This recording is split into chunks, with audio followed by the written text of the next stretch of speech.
ఇప్పుడు మంచిర్యాల పట్టణంలోని అమరవీరుల స్తూపం వద్ద ఉన్నాము. అసలు ఈ అమరవీరుల స్తూపం ఏర్పడడానికి కారణాలేంటి? తెలంగాణ ఉద్యమం ఎలా కొనసాగింది? ఒకసారి ఈ తెలంగాణ ఉద్యమకారులకు తెలంగాణ రాష్ట్రం ఏర్పడిన తర్వాత ఎలాంటి ఉపాధి కలిగింది? అసలు ఉద్యమకారులకు గుర్తింపు లభించిందా? ఒకసారి తెలుసుకునే ప్రయత్నం చేద్దాం. మనతో పాటు ఇక్కడ మంచిర్యాల పట్టణానికి చెందిన ప్రముఖ న్యాయవాది, తెలంగాణ ఉద్యమంలో తనదంటూ శైలిలో ఆమర నిరాహార దీక్షకు పూనుకున్న న్యాయవాది సిరిపురం రాజేష్ గారు మనతో పాటు ఉన్నారు. ఒకసారి అసలు తెలంగాణ ఉద్యమాన్ని పరిశీలిస్తూ ఒకసారి అప్పటి జ్ఞాపకాలను నెమరువేసుకుంటూ ఒకసారి మనం ఆయనతో మాట్లాడే ప్రయత్నం చేద్దాం. చెప్పండి, ముందుగా మీకు ఆవిర్భావ దినోత్సవ శుభాకాంక్షలు. మీకు కూడా ఏటీవీ ప్రేక్షకులకు కూడా తెలంగాణ దినోత్సవ శుభాకాంక్షలు. చెప్పండి, ఉద్యమకారునిగా అసలు ఎవరు ఆ ఉద్యమం జరుగుతున్న సమయంలో ఇక్కడ తెలంగాణ ఉద్యమాన్ని ముందుగా మీరు ఆమర నిరాహార దీక్షకు పూనుకున్నారు? అసలు ఎందుకు ఆమర నిరాహార దీక్ష చేయవలసి వచ్చింది? నేను గతంలోకి వెళ్తే ఉద్యమ నేపథ్యంలో నేను అడిగే దానికంటే ముందు నేను ఒక పాత్రికేయునిగా 1985 నుంచి పాత్రికేయ వృత్తిలో మంచిర్యాలలో నేను పనిచేస్తూ వచ్చాను స్టాఫ్ రిపోర్టర్గా. 2009 ఆ ప్రాంతంలో వార్తలో స్టాఫ్ రిపోర్టర్గా పనిచేయడం జరిగింది. అంతకంటే ముందే కేసీఆర్ గారు మా గిరీష్ సాంఘి వార్త యొక్క ఎండి ద్వారా అన్ని జిల్లాల్లో, తెలంగాణ వ్యాప్తంగా అన్ని జిల్లాల్లో స్టాఫ్ రిపోర్టర్స్కి అందరికీ గైడ్ చేసి తెలంగాణ ఉద్యమానికి మద్దతు ఇవ్వాలి అని, లీడరు లేకపోతే లీడర్లను తయారు చేయండి, ఉద్యమంని ఉధృతం చేయండి అన్న ఒక పిలుపు మేరకు కేసీఆర్ గారికి సన్నిహితంగా మెదలడం జరిగింది. పాత్రికేయ వృత్తిలో ఉంటూనే తెలంగాణ ఉద్యమానికి మద్దతు ఇస్తూ ఒక తెలంగాణ వాదిగా, తెలంగాణ వస్తే మన నీరు, మన భూమి, మన ఉద్యోగాలు మనకే వస్తాయి అన్న సత్సంకల్పంతో మరి తెలంగాణ ప్రత్యేక రాష్ట్రం ఏర్పాటు చేయాల్సిన అవసరం ఉందని డాక్టర్ మర్రి చెన్నారెడ్డి గారు అప్పటి నుండి ఉద్యమం జరుగుతుంది. ఎందరో అప్పుడు కూడా తొలి దశలో వందలాది మంది ప్రాణాలు కోల్పోయారు. మలి దశ ఉద్యమంలో కూడా ఎంతోమంది ప్రాణాలు కోల్పోయారు. మరి ఉధృతమైన ఉద్యమంలో మేము కూడా పాలు పంచుకోవాలన్న ఉద్దేశంతో మరి 30 డిసెంబర్ 2009 నాడు నేను మంచిర్యాల ఇప్పుడు ఐబీ చౌరస్తాలో ఒక పెద్ద కార్పొరేట్ లెవెల్లో ఒక పెద్ద టెంట్ వేసి ప్రతి ఒక్క రోజు ఒక 50 మందికి ఒక డయాస్ ఏర్పాటు చేసి 6 రోజుల పాటు నిరాహార దీక్ష చేయడం జరిగింది. ఆమరణ నిరాహార దీక్ష. తొలి రోజు నేను నా కుటుంబ సభ్యులు మొత్తం మందితోటి కూడా నేను నా భార్య, నా పిల్లలతోటి సహా నేను ఆ ఇండెఫినెట్ హంగర్ స్ట్రైక్లో కూర్చోవడం జరిగింది. ప్రతి ఒక్క రోజు నేను కూర్చున్న ఆమరణ దీక్షకు మద్దతుగా మరి మంచిర్యాల పరిసర ప్రాంతాల్లోని ప్రజలందరూ వేలాదిగా తరలి వచ్చి నాకు మద్దతు ప్రకటించారు. మరి నా తోటి న్యాయవాదులు, పాత్రికేయులు, అలాగే అన్ని కుల సంఘాలు కూడా నాకు మద్దతు ఇస్తూ నాతో పాటు రిలే నిరాహార దీక్షలో పనిచేయడం జరిగింది. చాలా అనుభూతినిచ్చే, అంటే ఒక ప్రాణాలు పోయినా సరే ఒక ఉద్యమం కోసం, ఒక మంచి కాజు కోసం మనం కూడా పనిచేయాలి, తెలంగాణ వాదిగా మనం పనిచేయాలన్న ఉద్దేశంతో నేను చేయడం జరిగింది. ఆ తర్వాత పరిణామాలు మీకు తెలిసిగా కేవలం ఆమరణ నిరాహార దీక్ష కాదు, ఢిల్లీకి వెళ్ళి అడ్వకేట్స్ ద్వారా అక్కడ పార్లమెంట్ ముందర ధర్నా చేయడం జరిగింది. అప్పుడు ఎన్టీవీలో, TV9లో కూడా మన ఇంటర్వ్యూస్ అయితే ఢిల్లీ నుంచి కూడా రావడం జరిగింది.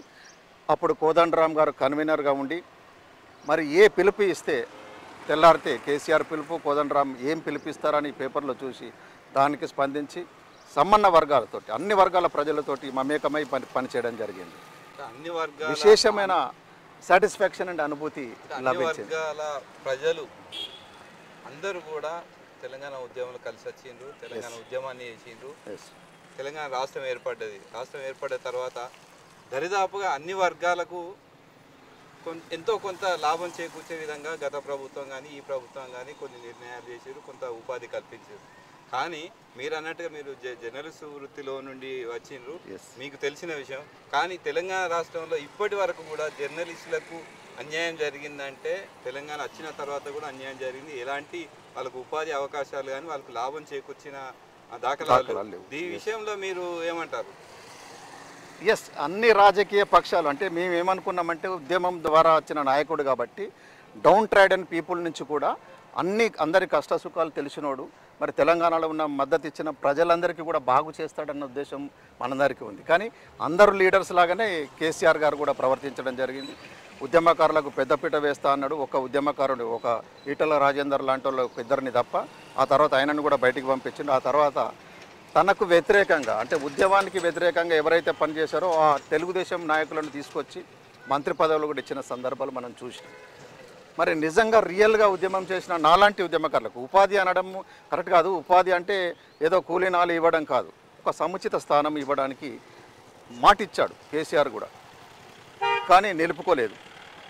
చిన్న కౌన్సిలర్ టికెట్ అడిగితే కూడా ఇవ్వలేని దుస్థితి ఈ ప్రాంతంలో నెలకొన్నది. పార్టీలో జై కొట్టనోడు, జై తెలంగాణ అని అనడోడు దివాకర్ రావుకు అప్పుడు ఉద్యమంలో ఫస్ట్ టైం కాంగ్రెస్ పార్టీ నుంచి టీఆర్ఎస్లోకి ఇచ్చి ఉద్యమ ప్రచారంలో ఆయనే జై కాంగ్రెస్ అన్నాడు. అది ఆయన పరిస్థితి. అంటే ఆ లోపట ఉన్న భావాలను జీర్ణించుకోలేక ఉన్నది కొత్తది అలమటింప చేసుకోలేక సతమత అవుతున్న నేపథ్యంలో ఎన్నికలు జరిగినాయి. ఆ ఉద్యమంలో ఒక ఊపు, ఒక ఉప్పెనాది సునామీ అంటంగా సునామీ లాంటి ఎన్నిక, అందరూ గెలిచారు. అక్కడ ఎవరికి టికెట్ ఇచ్చినా వాళ్ళు గెలిచేవాళ్ళు. ఊహించిన మనకు టికెట్ నీదే అని అన్నారు. నాకు కొంతమంది జర్నలిస్టులకు ఆపదల సమయంలో కొంత ఆదుకున్నప్పటికీ కూడా కాంగ్రెస్ ప్రభుత్వం ఏర్పడి గత 17-18 నెలలు అయినప్పటికీ కూడా ఈ ప్రభుత్వంలో అసలు జర్నలిస్టుల ఊసే ఎత్తలేని పరిస్థితి ఉన్నది. ఎట్లా చూస్తారు? ఉద్యమంలో నిజంగా టీఆర్ఎస్ పార్టీ ప్రభుత్వంలోకి వచ్చింది అంటే కేవలం పాత్రికేయ రంగం. నేను కూడా పాత్రికేయ రంగం నుంచి నేను రిప్రజెంట్ చేస్తూ పనిచేసి ఉద్యమంలో పాల్గొన్నాను. కానీ పాత్రికేయులకు ఎక్కడ మంచిర్యాల జిల్లా కాదు రాష్ట్ర వ్యాప్తంగా కూడా ఎవరికీ చేయలేదు. ఆ తర్వాత వాళ్ళే ఛానల్ పెట్టుకున్నారు. ఆయనకు దగ్గరున్న ఒకళ్ళిద్దరికి ఎవరికో అవకాశం ఇవ్వచ్చు ఇస్తే తప్ప ఏ జర్నలిస్టు కూడా ఇంతవరకు ఎలాంటి సౌకర్యాలు వాళ్ళు అడిగేది ఏమున్నది, గృహ వసతి లేకపోతే అక్రిడేషన్ కార్డులు అంతవరకే అడుగుతారు జర్నలిస్టులు. ఓ ఆకాశాలు ఎమ్మెల్యే టికెట్లు ఇచ్చాడు, దుబ్బాకలో ఇచ్చాడు రామలింగారెడ్డికి. మంచిర్యాల నుంచి నా పేరు కూడా ప్రపోజల్ పోయింది. అప్పుడు నా దగ్గర అన్ని డబ్బులు లేకుండే, అంత పరిజ్ఞానం కూడా లేకుండే. డబ్బులు లేకున్నా గెలవచ్చన్నా లేకుండే. నేను వెనకడిగేయడం వల్లనే కొంచెం అంటే నేను బాగా ప్రయత్నించలేదు కాబట్టి నేను మిస్ అయ్యాను. దుబ్బాక రామలింగారెడ్డి ఒక్కరికి అవకాశం ఇచ్చాడు, మిగతా ఎవ్వరికి కూడా ఏమి ఇవ్వలేదు. ఉద్యమంలో పనిచేసిన కోదండరాం కన్వీనర్ ఆయన లేడు ఇప్పుడు పార్టీలో, ఎప్పుడో గెంటేశారు. ఆన్లైన్ నరేంద్ర సిటీలో నువ్వు టైగర్ అన్న పేరు ఉంది ఆయనకు. బీజేపీ నుంచి ఆర్ఎస్ఎస్ భావాల నుంచి వచ్చిన వాడు అతడు లేడు. దేశిని చిన్నమలయ్య కమ్యూనిస్ట్ లీడర్ ఆయన లేడు. చెప్పుకుంటూ పోతే విజయశాంతి అంతా తెలంగాణ పార్టీ పెట్టింది, ఆమె కూడా ఒక పార్టీ పెట్టింది. ఆ పార్టీని విలీనం చేసి ఇంట్లో చేస్తే అక్క చెల్లి అన్నారు, ఆమెను కూడా బయటికి గెంటేయడం జరిగింది. అంటే అలా పేరవరం రాములు, డి శ్రీనివాస్ గారు, తర్వాత మల్లిదశలు చాలామంది లీడర్స్ను పార్టీలో చేర్చుకోవడం, వాళ్ళని వాడుకోవడం, తర్వాత వదిలేయడం తప్ప కేసీఆర్ గారు తెలంగాణ ఉద్యమకారులకు కానీ తెలంగాణ కొరకు పనిచేసిన వాళ్ళకి కానీ ఎప్పుడు కూడా ఎలాంటిది చేయలేదు. ఆయన చేయలేదు, వాళ్ళ కుటుంబం చేయలేదు. నిన్న కంటి తుడుపు చర్యగా నిన్న వాళ్ళ మునీర్, నాతో పాటు మందమరి నుంచి పనిచేసిన వ్యక్తి కామ్రేడ్ మునీర్ గారు మరి మరణిస్తే ఆయన కుటుంబాన్ని పరామర్శించడానికి కవిత వాళ్ళ అమ్మాయి రావడం జరిగింది. దాన్ని కూడా వాళ్ళు క్యాచ్ చేసుకుంటారు, ఒక జర్నలిస్ట్ కుటుంబాన్ని పరామర్శించడానికి వచ్చినామని. కానీ ఏ జర్నలిస్టులకు కూడా ఏమీ చేయలేని పరిస్థితి టీఆర్ఎస్ పార్టీ. తెలంగాణ ఉద్యమం నడిచిన కాలంలో మాత్రం ఉద్యమకారులు అందరూ గుర్తున్నారు, ఉద్యమకారులను ముందుకు తీసుకొచ్చారు, అప్పుడు ముందు వరుసలో ఉంచారు. కానీ తెలంగాణ రాష్ట్రం ఏర్పడింది, అభివృద్ధి ఫలాలు అందే సమయంలో మాత్రం తెలంగాణ ఉద్యమకారులను ఎందుకు పట్టించుకోవాలంటే ఏం చెప్తారు? నేను చెప్పాను కదా, దట్ ఈజ్ పొలిటిక్స్. ప్రజలకు మనకు తెలియక, మాకు తెలియక, ప్రజలకు తెలియక ఉద్యమం అనగానే జై తెలంగాణ అంటూ ఇక ఉద్యమంలో ఒక ఏమంటారు అది ఒక ఉప్పెనలాగా వేలాది మంది డైలీ నా ఉద్యమం నా డయాస్ దగ్గర, నేను అమరణ దీక్ష చేస్తున్న డయాస్ దగ్గరనే 10,000, 20,000, 30,000 మంది ఏ ప్రోగ్రామ్ చేసినా నా దగ్గరనే స్పీచ్ ఇచ్చి ఎండ్ చేసేవాళ్ళు. చాలామందిని వాడుకున్నారు, వీళ్ళని వాళ్ళని కాదు, ఎవరు దొరికితే వాళ్ళను అంతే వాడుకొని వదిలేయడమే అంతే. ఎవరికి ఎంకరేజ్ చేస్తారంటే ఎవరి వల్ల లబ్ధి పొందితే ఎవరి వల్ల లాభం అవుతుంది అనుకుంటే ఆ లీడర్స్కే చేశాడు తప్ప ఎవరికి లేదు. అంటే మీరు ఉద్యమకారునిగా గత ప్రభుత్వం కానీ ఈ ప్రభుత్వమే కానీ రిప్రజెంట్ ఏమైనా చేశారా గతంలో? చేశాం. కేసీఆర్ గారికి ఎన్నోసార్లు మేము రిప్రజెంట్ చేయడం జరిగింది, డైరెక్ట్ ప్రత్యేకంగా కలిసి. నాయన్ నరసింహారెడ్డి హోం మంత్రి ఉన్నప్పుడు ఒక హోమ్ మినిస్టర్ కూడా అపాయింట్మెంట్ ఇవ్వలేని పరిస్థితి. ఇక మాకు ఎక్కడిస్తాడండి? కలిసినప్పుడు ఉద్యమ తొలి దశలో మాట్లాడాను. ఒకటేసారి అధికారంలోకి వచ్చిన తర్వాత నువ్వెవరో నేనెవరో, హోమ్ మినిస్టర్కి అపాయింట్మెంట్ ఇవ్వకపోతే ఆయన మనోవేదన గురై హార్ట్ అటాక్ తోటి చనిపోయాను. నేను ఎంతనండి ఇక ఒక చిన్న రేణువు. నేను కోదండరాము, నాయన్ నరసింహారెడ్డి, దేశిని చిన్నమల్లయ్య, ఆలయ నరేంద్ర వీళ్ళతో పోల్చుకుంటే మేము ఒక ప్రాంతానికి పనిచేసాము అంతే. బీఆర్ఎస్ ప్రభుత్వంలో ఉద్యమకారులను పట్టించుకోలేదు. కనీసం అంటే ఆ ఉద్యమకారులందరూ ఇప్పుడు కాంగ్రెస్ ప్రభుత్వంలో మాకు ఏమైనా న్యాయం జరుగుతుందని అనుకొని కాంగ్రెస్ పార్టీని గెలిపించారు. కానీ ఇప్పుడు కాంగ్రెస్ ప్రభుత్వం కూడా ఈ ఉద్యమకారులను పట్టించుకోలేదు. కనీసం ఇవాళ తెలంగాణ ఆవిర్భావ దినోత్సవం రోజు గతంలో కనీసం ఉద్యమకారులను గుర్తించి కనీసం శాలతో సత్కరించేవారు. కానీ ఈరోజు కనీసం ఉద్యమకారులను పట్టించుకోకుండా కనీసం సత్కారానికి కూడా నోచుకోలేదంటే ఏం చెప్తారు? వాస్తవంగా చెప్పాలంటే నేను ముందే చెప్పాను, అందుకే కేసీఆర్ గారు గత ఎన్నికల్లో ఏ సునామీ ద్వారా ఎట్లాగైతే వచ్చాడో అదే సునామీ లాగా కొట్టుకుపోయాడు. నామరూపాలు లేకుండా పోయింది.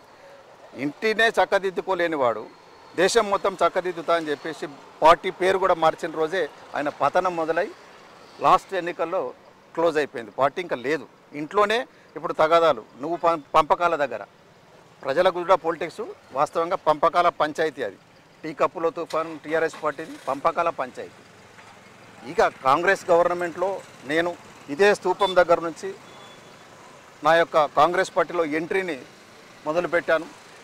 పెద్దలు ప్రేమ్ సాగర్ రావు గారు అప్పుడు ఎమ్మెల్యే గారు లేకుండే, వారి నాయకత్వంలో మరి పనిచేద్దామన్న ఉద్దేశంతో అంతకుముందు మున్సిపాలిటీ ఎలక్షన్స్లో కూడా నేను కాంగ్రెస్ పార్టీకి మద్దతు ఇవ్వడం జరిగింది. అక్కడ నేను ఏదైతే వార్డులో మద్దతు ఇచ్చానో అక్కడ నేను గెలిపించుకోవడం కూడా జరిగింది.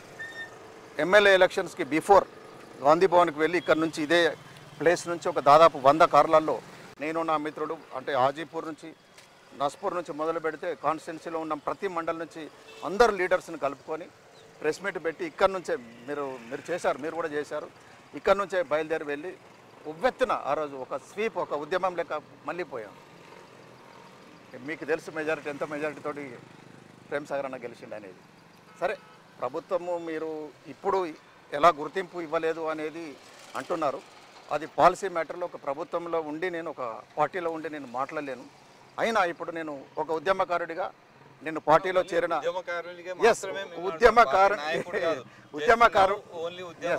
ఒక ఆమరణ నిరాహార దీక్ష చేసిన ఉద్యమకారునిగా మీరు చెప్పండి.